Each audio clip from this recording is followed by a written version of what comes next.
আমি আজকে তৃণমূল কংগ্রেসের যত রকম পদ ছিল, দমদম বিধানসভার সভাপতি, সাধারণ সম্পাদক, ন্যাশনাল কমিটি মেম্বার, দলের চিফ হুইপ, গভর্নমেন্ট অর্গানাইজেশনের দায়িত্বে, ফেডারেশনের প্রেসিডেন্ট, হকার্সের দায়িত্বে, এই সমস্ত পদ থেকে ছেড়ে দিয়ে আমি আজকে আমাদের যে leader of the opposition official Ritabrata, সেই অফিসিয়াল গোষ্ঠীর হাত ধরলাম। আমার মনে দুঃখ নেই এই কারণে, আমি তৃণমূল ছেড়ে যাইনি, তৃণমূলে ছিলাম, তৃণমূলেই আছি। যতগুলো ছেড়েছি সব পোস্টগুলোই তৃণমূলের, আবার এখানে এসে দাঁড়ালাম, এটাও তৃণমূলের। একে একে নিভিছে দেউটি।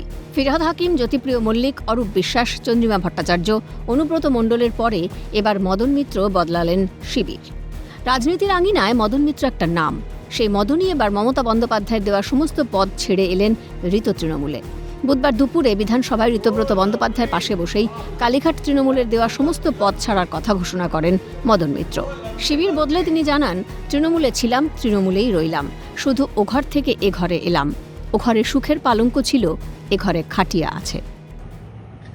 আমাকে আজ থেকে, আমি তৃণমূলে ছিলাম, তৃণমূলেই রইলাম, শুধু আমি এই ঘর থেকে ওই ঘরে গেলাম।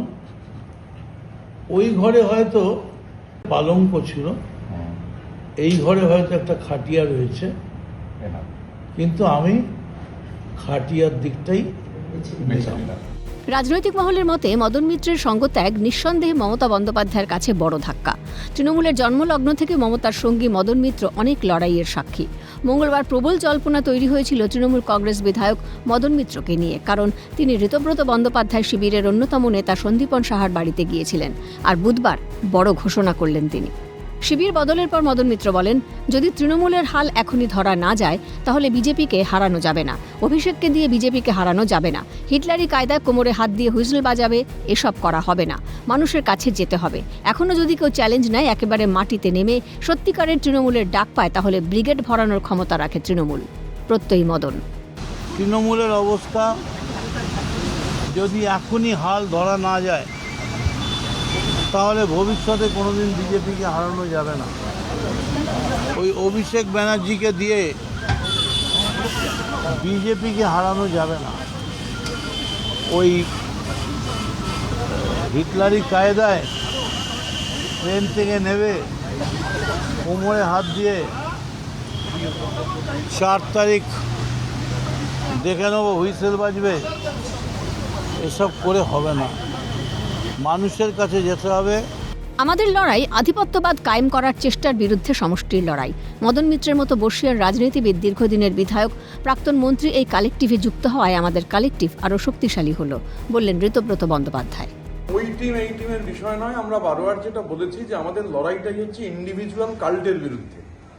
আমাদের এখানে আপনারা শুরুর দিন থেকে জানেন, আমরা বারবার বলেছি গোটা লড়াইটাই আধিপত্যবাদ, সেই আধিপত্যবাদ কায়েম করবার চেষ্টা, তার বিরুদ্ধে একটা কালেকটিভের লড়াই।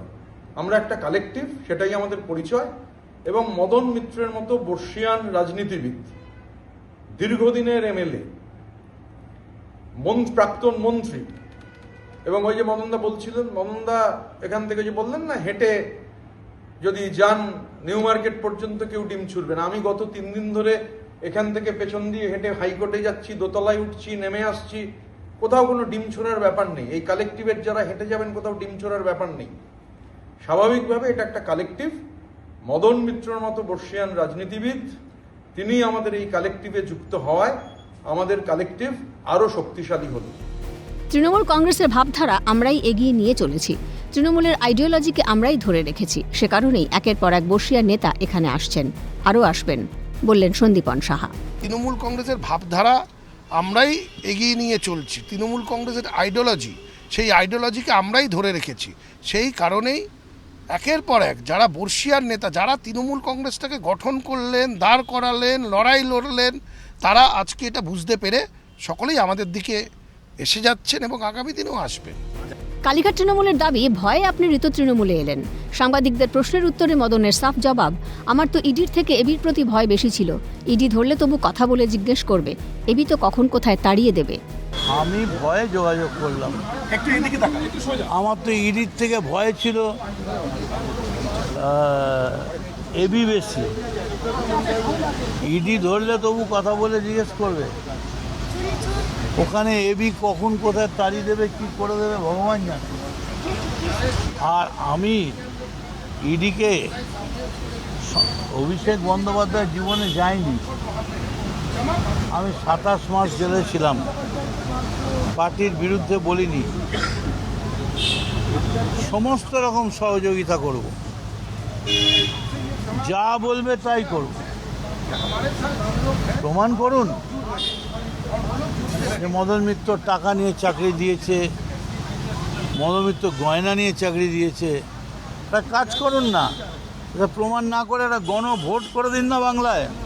কোনো অভিমান থেকে কি শিবির বদলালেন মদন মিত্র, নাকি নিজের রাজনৈতিক জীবনের প্রায় উপান্তে এসে সঠিক সাঁকোটি বাছলেন তিনি? প্রশ্ন সংশ্লিষ্ট মহলের। জীবন মরণ সাঁকোর সামনে, বয়স এখন দাঁড়িয়ে, এখন তোমায় বুঝতে হবে কি হবে আর কি হবে না, কোন সাঁকোটা পারা পারে, কোন সাঁকোটা পার হবে না। তো ঠিক জীবনের এই মুহূর্তটাই আমি এসে দাঁড়িয়েছি। এটা কি বিলম্বিত বোধোদয়? প্রশ্ন রাজনীতির কারবারিদের। ক্যামেরায় বিধান মাহাতো, সুদীপ্ত দত্তর সঙ্গে মফিজুল ইসলাম ও রাজা সাহার রিপোর্ট, ক্যালকাটা নিউজ।